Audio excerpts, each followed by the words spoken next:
Oi, pessoal! A gente está aqui hoje para falar da grande conjunção que aconteceu em 1891 entre os planetas Plutão e Netuno no signo de Gêmeos. E quem são esses atores dessa história, né? Para começar, pensando na astrologia como se os planetas fossem grandes ponteiros de um relógio, Plutão, Netuno e Urano são chamados de planetas geracionais. Por que eles são planetas geracionais? Porque eles são lentos. Seriam os ponteiros das horas, mas eles são muito lentos. Por exemplo, Plutão demora 250 anos para dar uma volta na mandala, que significa que é fazer todo o caminho, começar em Áries, Touros, Gêmeos, para ir para diante, Peixes, Áries de novo. Para fazer todo esse caminho, 250 anos. Netuno demora 150 e Urano é o que dá pra gente aqui, assim, na nossa vidinha mortal, poder ter uma volta completa dele, que são 84 anos. Hoje a gente vai falar de Plutão e de Netuno, mas os planetas geracionais têm esse nome por causa disso. Pela essa velocidade, o movimento deles marca gerações, movimentos de gerações, movimentos seculares. E aí depois, só a título de curiosidade, a gente tem Júpiter e Saturno, que aí seriam os minutos, né? Saturno, que é o famoso retorno de Saturno, que demora 28 anos, Júpiter, que demora 12, e depois a gente tem os nossos segundinhos, que são os planetas pessoais, que é o que a gente conhece mais, né? Nosso signo solar, nosso Sol, que demora um ano, nosso aniversário, para dar uma volta completa. Lua faz isso todo mês, e aí Mercúrio, Vênus e Marte também são rápidos, e é como se fossem os ponteiros dos segundos, assim, fazendo uma analogia para a gente entender do que a gente está falando. E aí a gente vai falar desses dois planetas geracionais, né, com arquétipos inspirados em deuses mitológicos, com energias inspiradas em deuses mitológicos. Plutão eu costumo chamar de Papai Plutão, porque eu sou escorpiana e na astrologia moderna Plutão é regente de Escorpião. E Papai Plutão é o deus que usa o capacete invisível, o senhor do Hades, da morte, da destruição para o novo vir, das grandes transformações, uma coisa bem fênix. E ele tá lá com o capacete invisível dele, vendo a gente chegar à excelência ou não do tema que a gente está vivendo da nossa vida. Plutão vai falar de muitas coisas, de poder, né? Plutão é um planeta muito de poder. E as transformações que ele causa muitas vezes são violentas, abruptas. E é um planeta que vai falar de subterrâneo também, de coisas que estão no subsolo, tipo petróleo, que é uma coisa que a gente vai citar aqui ao longo da nossa história, e de poder no mundo, de disputa de poder no mundo. Já Netuninho é o senhor das ilusões, né? Netuno é um planeta que vai dissolver coisas por onde ele passa, vai mudar a percepção. Sabe quando a gente abre o olho embaixo d'água? Que a gente vê o mundo de outro lugar? Que a gente vê outro mundo, né? Netuno dá essa impressão, apesar dele ter um lado lindo da humanidade, do somos todos um, do amor incondicional, que é quando ele está funcionando no full dele, ele também pode trazer uma fé cega nas coisas, uma enganação. Plutão traz, às vezes, falsos messias, né? Quando a pessoa se engana, essa coisa de fake news hoje, da gente se iludir com as coisas, senhor das ilusões, completamente, da gente se enganar, da gente ser tomado pelaquela ilusão. Isso é uma coisa bem netuniana na nossa vida.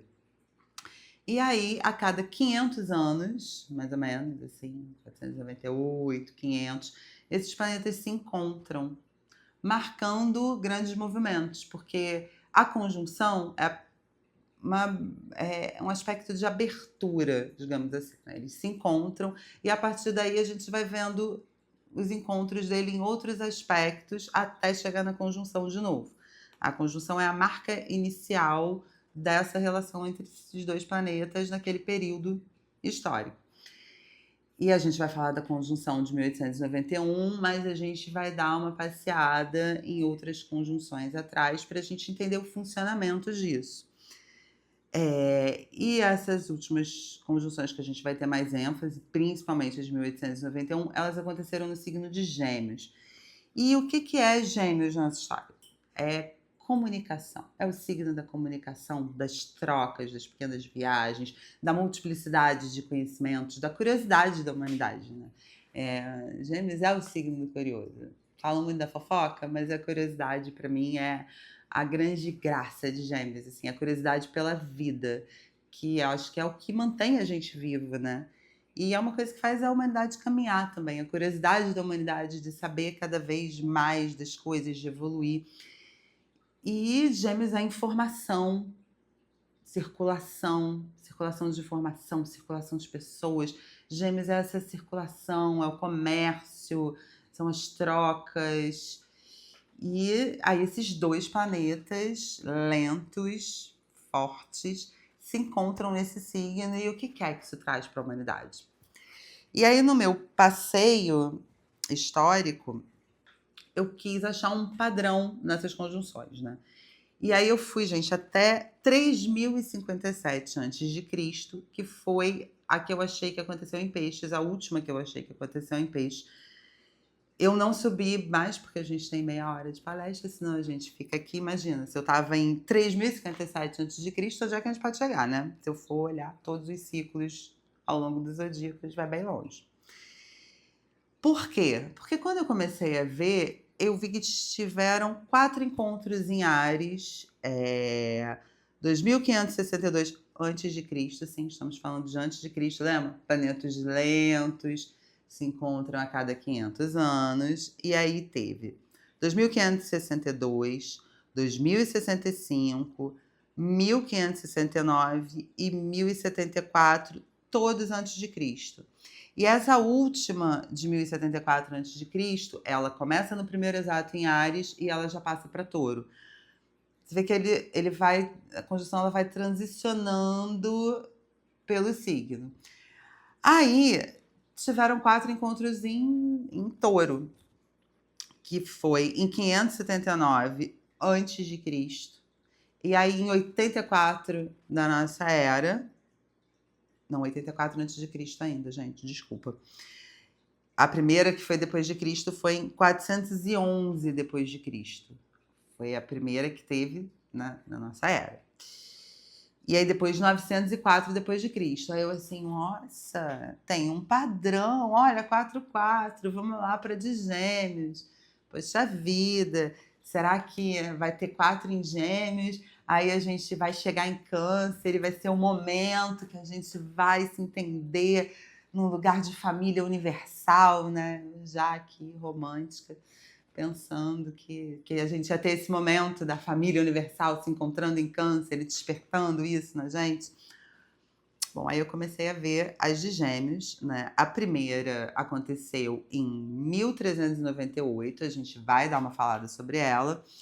E essa segunda agora em 1891, que é a que a gente está nesse momento. A gente está agora na série de sextis dessa grande conjunção, porque tem todo um movimento, né? Tem a conjunção, aí depois os planetas vão andando, eles começam a fazer sextis entre si, aí eles fazem quadratura, eles fazem oposição, e aí eles vão indo e tem todo um caminho desses planetas afetando a gente durante 500 anos. Só para vocês terem noção, essas séries de primeiros sextis, tanto a de 1398 quanto a de 1891, que é a que a gente está agora, e que eu foquei nessa parte, porque a gente tem paralelo histórico mais estudável, porque os trânsitos de antes de Cristo, as informações não são tão precisas, é mais complicado. E aí tô eu, linda, vendo essas coisas, procurando, cadê as condições? Aí eu fui vendo. Depois dessa de Gêmeos que a gente vai ter em 2384, não estaremos mais aqui para observar, né? Não sei, né? Vai que acontece alguma coisa muito louca e a humanidade vira imortal, porque no andar da carruagem tudo é possível. E aí eu fui vendo, aí 2877, 3370, 3863, 4.355, e assim continua. 4.847, 5.341. E aí, gente, depois de 9 conjunções em Gêmeos, 9, lembra? 4 em Áries, 4 em Touros, em Gêmeos 9. A humanidade precisa realmente de um bom tempo para evoluir a comunicação dela. Em 5.831, finalmente, eles vão conjuntar em Câncer, né? Não sei se vão reencarnar lá, para quem acredita em reencarnação. A gente vai estar aqui para ver esse negócio, né? 5.831 de reencarnados, nos encontramos lá. E aí, quem sabe, até lá, a gente encontra esse lugar de humanidade universal, de grande família da Terra. Tomara. E aí, assim, isso me fez pensar muito, né? Refletir como a gente precisa aprender com a energia geminiana e o que é que isso trouxe pra gente precisar de 9 vezes de conjunções de Plutão, Netuno em Câncer. E aí a gente vai lá dar uma voltadinha no passado, em 1398, porque para olhar para frente, nada melhor do que dar uma boa olhada para trás para ver o que aconteceu antes. A gente falar, ih, olha só, tava assim lá, o que pode ter de parecido aqui para acontecer, né? E aí eu vou trazer uma primeira informação que a gente vai guardar agora, porque a gente vai ver ela de novo nessa coisa dos paralelos históricos. Tem um canal de Stecknitz. Olha os nomes, gente. Esse canal ele foi construído no norte da Alemanha e ele foi... O que tem de interessante, de diferente? Por que eu quis colocar ele aqui? Ele vai ligar o Mar do Norte ao Mar Báltico. Ele vai passar por dentro. É um sistema de circulação novo. Lembra que a gente está falando de 1398. Ele foi construído entre 1391 e 1398. Ele está dentro desse espaço da conjunção, né? A construção dele começou um pouco antes. E foram 30 barcaças de sal que passaram por esse canal, chegando num lugar chamado Lübeck. E marca isso... se criou um sistema de circulação artificial, né?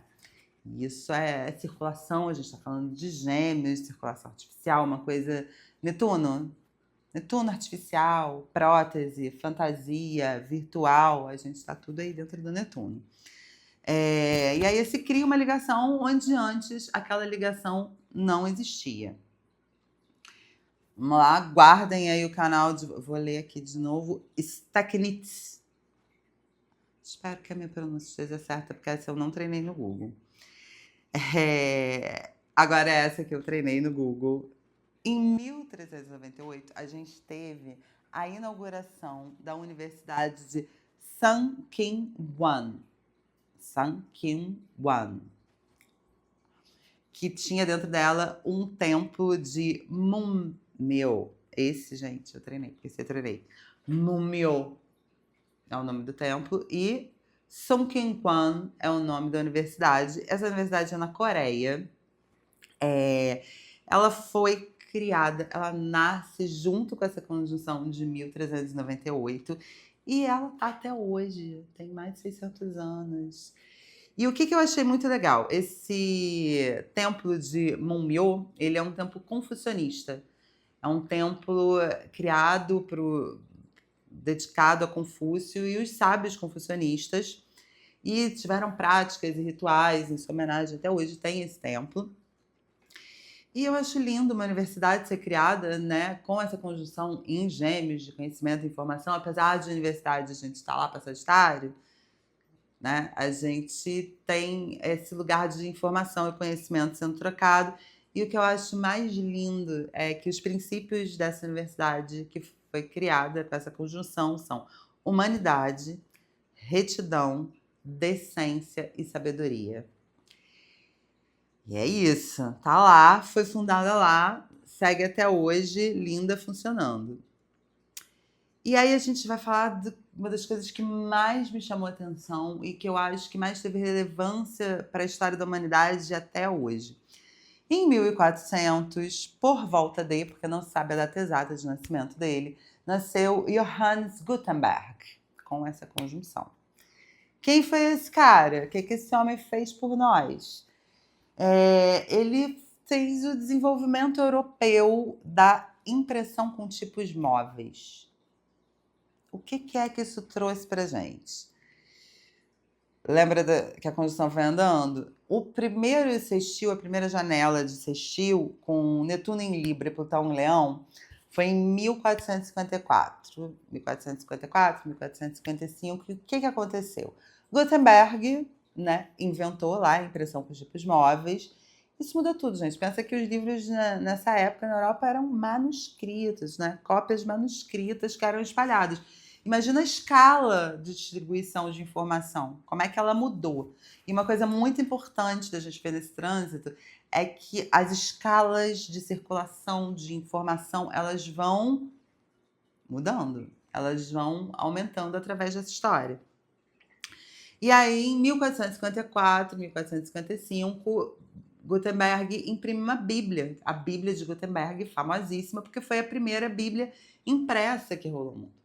Apenas a Bíblia, gente, que deve ser um dos livros, não sei se é o mais, hoje em dia parece que foi ultrapassado por Dragon Ball ou One Piece, não sei bem, algum anime, mas a Bíblia é um dos livros mais lidos da humanidade, do Ocidente, com certeza.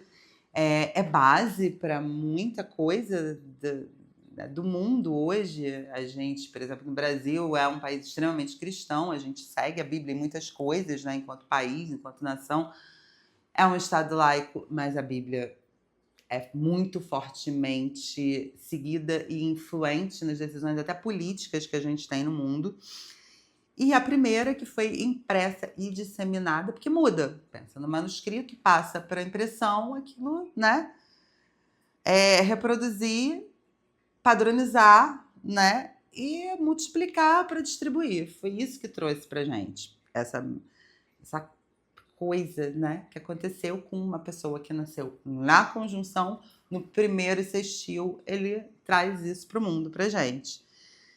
É uma mudança de escala da palavra e da distribuição de informação no mundo. Não só isso, né? Todas as coisas que aconteceram, a gente teve aí também nesse século Reforma Protestante. Eu vou falar um pouquinho agora do Henrique VIII, mas antes disso, né, todos os processos que aconteceram de disseminação de informação depois da impressão com tipos móveis, essa patronização e multiplicação para distribuir, que ela possibilitou a humanidade, mudou tudo.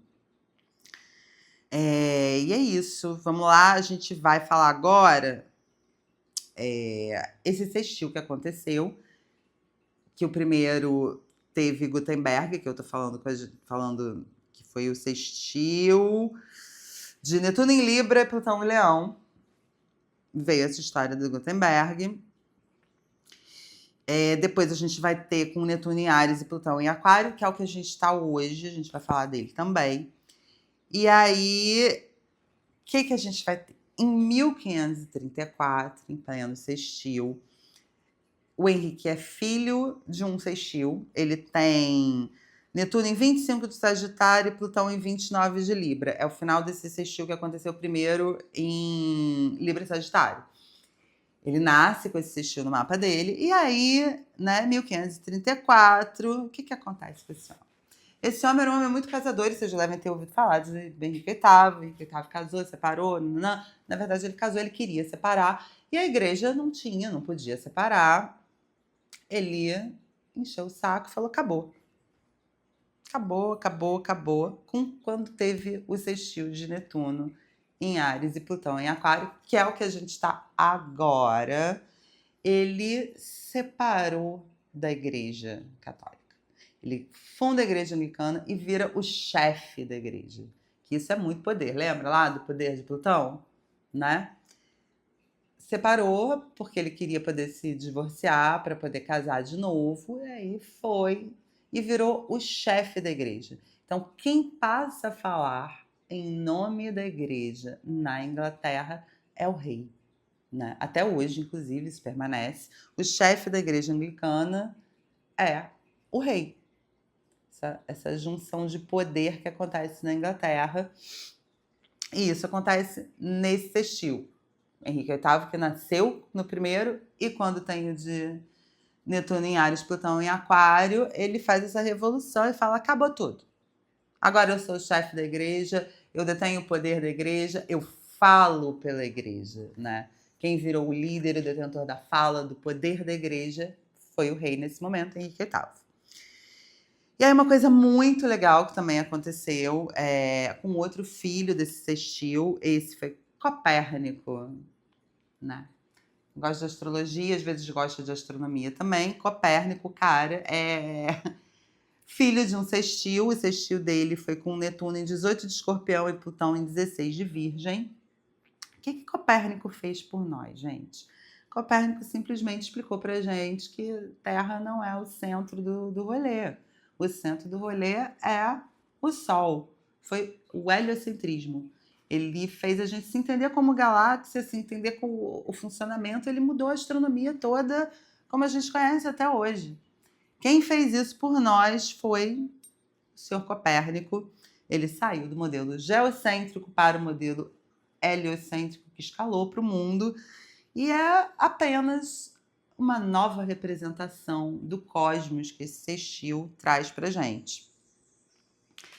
E aí, indo embora, né, pra gente sair de 1398 para conseguir chegar na nossa conjunção, teve a primeira quadratura, e aí eu vou contar para vocês de um senhor chamado Gerardus Mercator. O que Gerardus Mercator fez? Ele era um cartógrafo. E aí ele queria facilitar a vida das navegações, e aí ele pegou o mapa do mundo e achatou para ficar em linhas, para essas navegações ficarem mais fáceis. Isso foi na primeira quadratura de Netuno em Gêmeos e Plutão em Peixes.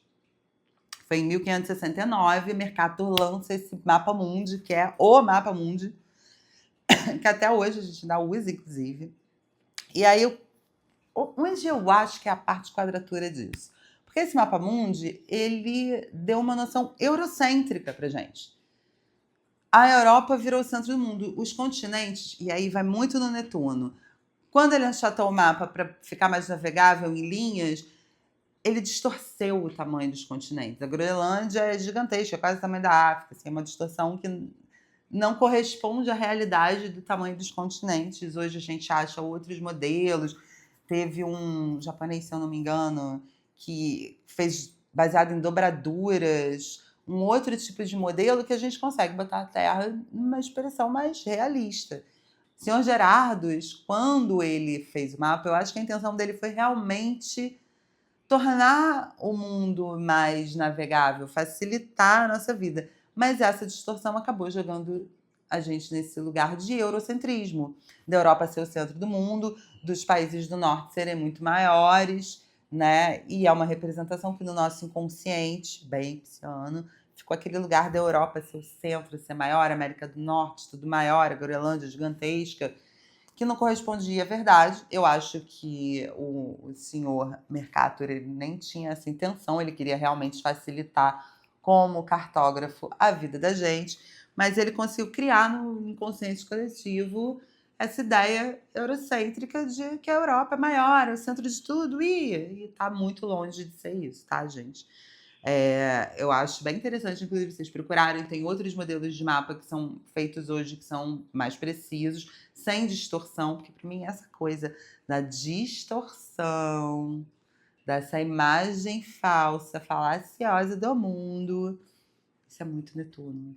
Você precisar distorcer para conseguir ter um mapa navegável, você precisar, né, criar essa ilusão, essa fantasia que os continentes estão de outro tamanho, isso é muito Netuno. E junto com Plutão, conjunção funcionando juntinhos, isso acaba no inconsciente coletivo alterando eixos de poder, né? Porque se é o centro, se é aquilo tudo, é a Europa super poderosa, colonizadora, passeando aí pelo mundo todo. E aí acontece isso com o senhor Mercator. Para tornar o mundo mais navegável, é preciso distorcer a sua representação. O que a gente tem que pensar com isso, hein? Então vamos lá. Próxima parte, a gente vai falar do último assunto, porque eu cheguei no primeiro trígono. E esse primeiro trígono que tem depois, né, da quadratura, que é Netuno em Leão, com Plutão em Áries. Ele traz pra gente uma coisa maravilhosa, que é apenas Shakespeare. Para vocês terem noção, entre 1595 e 1598, quando esse trígono estava superativo, ele escreveu Romeu e Julieta, Sonhos de uma Noite de Verão, Ricardo II, Henrique IV, parte 1, O Mercador de Veneza, que tem tudo a ver, assim, para se pensar nesse trânsito. Mercador de Veneza é uma dica, quem quiser pensar, né, astrologicamente. Mercador de Veneza fala muito sobre isso.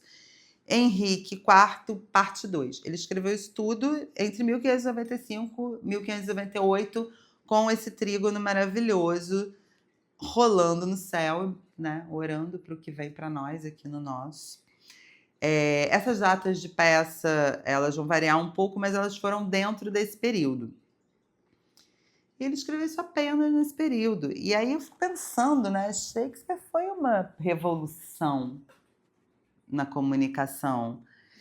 A gente vai sair ali do Gutenberg, que muda a escala da palavra, começa a distribuir isso de um outro jeito, e aí Shakespeare vem e transforma essa palavra, que mudou de escala, distribuição, em uma nova representação da experiência e da emoção humana. Eu acho que é isso, né? Que as peças e o teatro de Shakespeare fazem com a gente. É uma nova representação humana mesmo, é uma revolução do conhecimento, da transmissão, da gente se entender como humano. Você vê que atravessou os séculos, isso foi em cadê onde estava a data? 1595, e a gente está aqui quase, né, 500 anos depois, já tem 500 anos, né? E a gente está aqui 500 anos depois, ainda embasbacado com o que Shakespeare trouxe para nós. E aí eu vou encerrar esse ciclo com esse trígono, com Shakespeare, né? Nessa nova tecnologia de transmissão das emoções humanas, que foram as peças de Shakespeare pra gente. E aí a gente vai para a segunda conjunção que acontece em Gêmeos, né? Na nossa era. E aí o primeiro exato disso é em agosto de 91, no grau 8,38 de Gêmeos. E é o nascimento do ciclo que os desdobramentos a gente está vivendo agora. E, gente, é muito rico. Eu vou abrir... Lembra que a gente abriu outro com o canal de Stacknits? O que acontece? 500 anos depois, quase, né? Aquele canal é modernizado. O original, ele fecha para dar lugar ao canal de Elba Lubeck. Então, você pensa que em 1398 ele foi criado, e agora, em 1891, ele é ampliado, né? É uma outra conexão, modernizado, mas é o mesmo canal ampliado e modernizado. É isso que traz pra gente, eu acho interessante, porque foi exatamente, nasceu em uma e foi ampliado na outra, 500 anos depois, exatamente. E a infraestrutura criada na primeira conjunção, ela já não comportava mais, né? As 30 barcadas de sal eram de menos agora. Nesse mundo muito maior, em outra escala, precisou-se de uma ampliação e modernização de uma coisa que já existia, que começou numa conjunção e foi ampliada exatamente na outra. E aí a gente vai pensar no mundo de 1891. Gente, aconteceu muita coisa, né? Transborda. Na comunicação estava surgindo telefone, fotografia, circulação de informação. Estava começando o cinema, a gente vai falar um pouco disso. A energia do mundo estava mudando, a industrialização, né? A energia elétrica se popularizando pelo planeta. O petróleo, temos coisas interessantes para falar sobre o petróleo. E uma grande circulação de pessoas, mercadorias, imagens, informação. Você tem que lembrar que foram séculos de grandes navegações, de circulação de comércio pelo mundo. Eu acho que, assim, a gente pode pegar 1891, o mundo estava se espalhando, se conectando, né? Povos que jamais tiveram contato, tipo os que tinham aqui na América do Sul, e os europeus começaram a se conectar, a fazer contato. A gente foi se encontrando pelo mundo com as navegações que aconteceram nesse século. E eu acho que é isso. Muda de novo a escala das coisas, né? Tudo vai aumentando. No Brasil de 1888, a gente teve, um pouquinho antes de começar a conjunção, a abolição da escravatura, né? E por que que eu tô trazendo isso? Porque, assim, claramente, eu acho, inclusive, né, que tem a ver com essa coisa de Netuno, de nem tudo é o que parece, porque a abolição da escravidão, ela não foi suficiente para abolir as estruturas da escravidão. Parece que juridicamente isso aconteceu, mas na prática demorou muito. Tanto que, em 1891, é o nascimento da nossa república, como a gente, né, ainda está hoje. Eu não sei se a gente sabe que foi muito inspirada a nossa Constituição. A gente teve uma Constituição junto com a Conjunção em 1891, né? Em 89 nasce a República, em 91 vem a nossa primeira Constituição republicana. Eu acho muito interessante que para o Brasil trouxe isso para a gente, né? Nossa primeira Constituição vem junto com essa conjunção. Foi muito inspirada em coisas da Constituição americana. Inclusive, a gente virou Estados Unidos do Brasil por causa disso. E aí aconteceram coisas muito importantes nessa Constituição. A gente teve uma separação institucional da igreja e do Estado. Por que acontece? Antes disso, a igreja decidia quem nascia, quem morria, quem casava. Você ia nascer, você tinha que batizar e registrar, era pela igreja. Você ia casar, o seu casamento era pela igreja. Você morria, quem te enterrava era a igreja. E aí, em 1891, isso passa a ser função do Estado. São os cemitérios seculares, eles deixam de ser da igreja e você morre, e aí você é enterrado pelo Estado, não mais pela igreja. Você não tem que pagar mais a igreja para todas essas funções, né? Nasce o casamento civil, não tinha, o casamento era todo feito pela igreja, gente, até 1891. E a gente é considerado um Estado laico nesse momento. Olha só, estamos tentando desde 1891, gente. Olha! Mas, né, vamos lá, segue o baile. A igreja muda de lugar. O poder da igreja muda de lugar nesse momento, porque ela deixa de ter todas essas funções. Deu uma perda de dinheiro, me parece também, né? Porque você imagina, tinha que enterrar, paga a igreja, casa, paga a igreja, né? Mas aí nessa Constituição também teve uma coisa muito importante, né? Continuou uma segregação de minorias. Por quê? Por exemplo, mulheres não podiam votar, negros não podiam votar, pessoas em situações de rua não podiam votar. E muito importante também, por uma coisa que está acontecendo em Gêmeos, analfabetos não podiam votar. Tem uma exclusão de minorias ainda muito forte. A gente acabou de ter uma abolição, mas as pessoas continuam excluídas, né? As minorias continuam excluídas. Mudou a estrutura, virou república, né? Agora os negros estão livres, mas na prática, o que mudou mesmo? De verdade, né? Foi uma mudança jurídica em muitos lugares, mas na prática a gente ainda continua com as velhas estruturas ali funcionando. Netuno segue em Gêmeos. Em 1895 a gente tem o nascimento do cinema, do Cinématographe de Lumière. Isso muda tudo, né, gente? O cinema vem... De novo, a escala. Lembra quando Gutenberg fez a Bíblia, os tipos móveis, e aí o que era manuscrito virou escala de informação? O cinema é a mesma coisa, né? É uma popularização da imagem. Essa coisa de escala enorme, bem netuniana, de para todo mundo em algum lugar, né? Também tem os da margem netuniana que não participam. Tem uma coisa que fica pro macro, vai para todo mundo. E o cinema tem, em 28 de dezembro de 95, a gente tem uma primeira sessão pública, né, desse cinema do Lumière, em Paris. E é isso, a imagem começa a ser registrada, reproduzida, projetada e assistida coletivamente. Muda de escala de novo. E aí a gente pensa que a gente viu lá, né, Shakespeare no teatro, com palavra, personagem, representação humana, e o cinema pega essa imagem, bota numa tela pra gente e bota isso em escala de novo. Não posso passar por isso sem deixar de falar de Freud. Freud foi muito importante, porque, de novo, Gêmeos, né? Gêmeos, e aí eu acho que isso é muito Netuno em Gêmeos, tem muito a ver com esse nascimento de uma outra linguagem para a gente falar do invisível da gente, né? Dessa coisa de inconsciente coletivo, de pensar na nossa mente, né? De buscar uma linguagem, um idioma para entender o que se passa dentro de nós. E aí, em 1895, Freud e Breuer lançam estudos sobre a histeria, que é um marco. E em 1896, já saiu da conjunção, mas Netuno e Plutão ainda estão em Gêmeos, Freud usa pela primeira vez o termo psicanálise. E eu acho que isso tem muito a ver com essa história toda.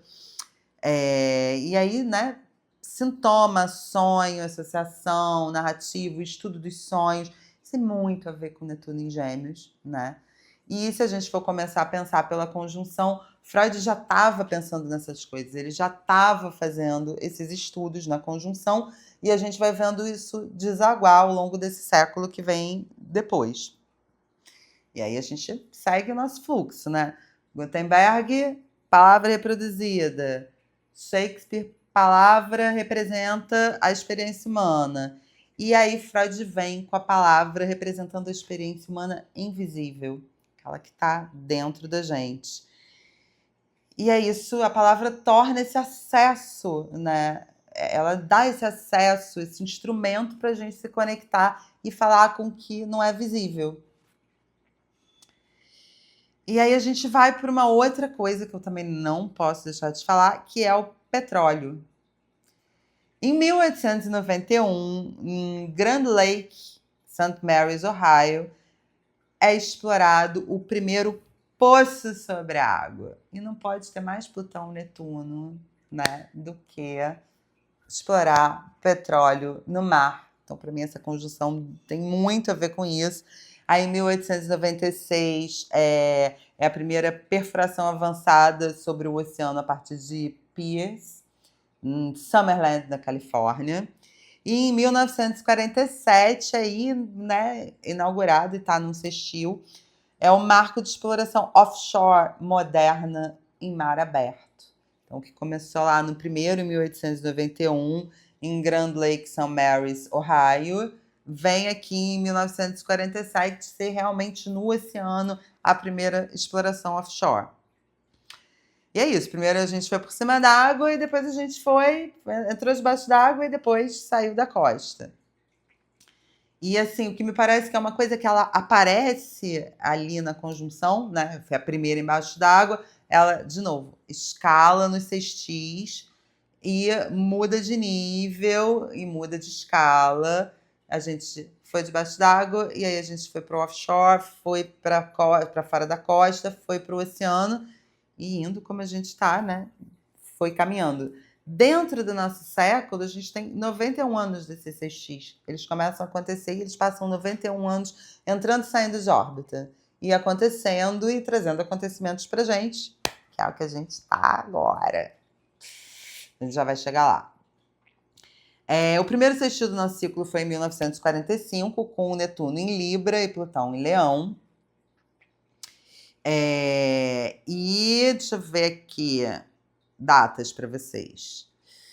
O que aconteceu muito importante em outubro de 1945, eu acho que tem toda a ver com essa trajetória. A Carta das Nações Unidas. Lembra aquele mundo, né, que veio lá de 1891, que a gente está saindo de... Porque o Brasil foi o último a abolir a escravidão, mas todos os países já estavam nesse movimento. Vem esse movimento das pessoas procurarem direitos e se entenderem como indivíduos. E aí, em 1945, no primeiro sextil da série, chega pra gente a ONU, a Organização das Nações Unidas, que eu não consigo pensar mais, né? Nações Unidas, isso é muito Netuno, né? E se criar uma organização assim, né? Tem muito a ver com essa história. E aí, muito importante também, Um outro sextil. Em 1948, vem pra gente a Declaração Universal dos Direitos Humanos, né? As pessoas saíram de um lugar de escravidão e de não direito, não só os negros, as mulheres também de direito nenhum, lembra? Que não tinha direito ao voto mulher, analfabeto, pessoa em situação de rua, nanã. E aí a gente chega em 1948 com a Declaração de Direitos Humanos, dizendo, né, o que nós, todos humanos que estamos aqui, temos de direito mínimo por estar nesse planeta, né? Quais são os direitos básicos da humanidade que a gente tem que ter atendidos, de dignidade, de comer, de não ter violência, né, de ter onde morar. Vem aí 1948 com a gente. A gente vai falar muito de direitos civis esse século. Aí, em 1957, a gente vai ter uma outra curiosidade que eu quero falar desses sextis. Netuno estava no primeiro grau de Escorpião e Plutão no primeiro grau de Virgem. E no dia 4 de outubro de 1957 é lançado o primeiro satélite artificial, Sputnik. Muda tudo, de novo, né? Muda a escala. Tem uma comunicação via satélite que chega no espaço. Olha como muda tudo. É o nosso primeiro satélite artificial, de muitos que vão vir depois. Em 62 vem o Telstar. Em 65 vem o Intelsat, que é o que a gente usa aqui no Brasil, né? E aí, assim, o que é que o Sputnik inaugura? É uma possibilidade tecnológica de órbita, gente. Aí depois vem tudo, né? A gente tem Starlink, a gente tem satélite para coisa toda, né? Parece que assim, a China agora, a gente vai pegar, eu acho que nesse sextil, e para mim isso é uma das apostas de sextil que a gente está agora, a China está querendo colocar a internet para todo mundo, como é a Starlink, a China está querendo fazer uma internet grátis, universal, e eu acho que ela está bem por aí. Os processos dela com IA também estão nisso, né, de colocar para o mundo todo, de colocar grátis, de democratizar todos esses serviços. Vamos ver o que vai acontecer. E aí, assim, a circulação de novo, né, de informação na Terra muda de escala, porque agora a gente tem informação via satélite. A escala vira global, a informação vem do espaço. Aí, de novo, uma outra coisa muito importante, que aí tem a ver com as nossas redes. Em 1983, a gente muda para o que a gente usa hoje, que é o protocolo TCP/IP. Isso acontece em 1º de janeiro de 83. Netuno está em Sagitário, Plutão está em Libra, eles estão em sextil. E aí a gente usava o ARPANET e a gente passa a adotar o TCP/IP, que é a forma de circular informação na internet que a gente usa hoje. Isso começa nesse sextil. E aí redes diferentes começam a conseguir conversar entre si, e aí isso, de novo, muda tudo. E aí a gente vai agora se aproximando, né? A gente tem a pandemia em 2020. E aí, logo depois da pandemia, a gente vai ter um outro sextil. A pandemia traz o que pra gente, né? A onda do home office, aula remota, livro, palestra, live. A vida online, ela muda de escala, né? A gente já tinha videochamada, mas a pandemia fez a videochamada virar uma realidade mesmo para todo mundo. Mudou de novo a comunicação, né? Pós-pandêmica, a internet na nossa vida ela mudou de lugar, principalmente numa escala de comunicação. E aí, em julho de 21, o sextil volta para a órbita de 3 graus de distância, ele ainda não está fazendo exato. Plutão ainda está em Capricórnio e Netuno ainda está em Peixes nesse momento. E a internet deixa de ser um lugar onde a gente acessa informação e a vida passa a acontecer na internet. Porque o que a gente faz? A gente vai conversar com os nossos amigos como online, a gente não pode mais ver as pessoas, né? A gente passa aquele período, acontece pandemia, e a gente entra naquele período de que a gente vai encontrar os nossos amigos online, que a gente vai para o trabalho online, que a nossa vida passa a ser online. Muda de novo, a informação muda de novo. E a internet passa a ser um acontecimento de tempo real na nossa vida. E aí, finalmente, a gente está aqui chegando em 2026 com um sextil de Netuno em Áries, Plutão em Aquário, a mesma dupla de signos que a gente pediu, né, lembra do Henrique VIII? Quando o Henrique VIII chegou e separou a igreja de Estado e mudou e falou: quem manda sou eu, a verdade da igreja agora é minha, eu que sou o líder. Então, esse mesmo sextil está acontecendo agora. E aí, assim, a gente tem muitas coisas para pensar no mundo de hoje, né? Do que está acontecendo, né? Pensando que é uma reverberação de uma conjunção em Gêmeos, que o mundo precisa pensar em comunicação. O que a gente pode ter de possibilidade? A gente está vendo a inteligência artificial de novo mudar de escala e mudar a forma como a gente trabalha, como a gente se comunica, como a gente estuda. A gente não sabe mais, muitas vezes, tem uma amiga minha que me manda muito vídeos. É IA! Porque muitas vezes a gente nem sabe, né? E essa distorção da realidade não é, isso é uma coisa bem netuniana e que a gente está vendo acontecer e que a gente vai ter que aprender a lidar. Aí tem umas coisas maravilhosas, né? Eu fico pensando, tipo, esses fones de ouvido que tem agora, que você consegue falar em tempo real em outro idioma. Você bota o fone de ouvido, a pessoa bota o fone de ouvido, você fala no seu idioma, ela fala no dela e a gente conversa em tempo real. Isso para mim é uma coisa bem Netuno em Gêmeos, distópica, que já está acontecendo. A gente vai ver com os óculos da Meta, que vão mudar a nossa forma de se relacionar com o mundo completamente. Tem muita coisa acontecendo, né? Assim, apostas para isso podemos ter muitas, mas o que a gente pode olhar pela experiência do que acontece nesse trânsito, o movimento desse trânsito, é que as coisas escalam. A informação do mundo vai escalar de novo, a circulação de informação do mundo vai escalar de novo, a forma como a gente se relaciona, como a gente troca, vai escalar de novo. E é isso que esse trânsito traz pra gente, né?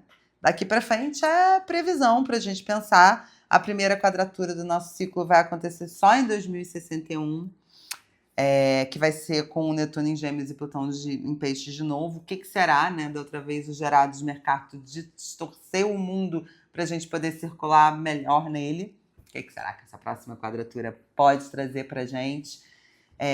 Que está cruzando fronteiras, né? Eu penso em outra escala. Será que a gente já vai estar indo para o espaço? Será que o espaço vai ficar mais navegável? E é isso, a gente está vivendo um pedacinho dessa história agora. A astrologia é isso, né? Olhar para trás e ver o que a gente está vivendo na nossa história agora disso, o que pode trazer, o que vai escalar de informação no mundo, o que vai escalar em poder no mundo, quem que vai procurar o poder da verdade dessas informações que estão surgindo. São perguntas boas para a gente se fazer. E é isso, gente. Obrigada.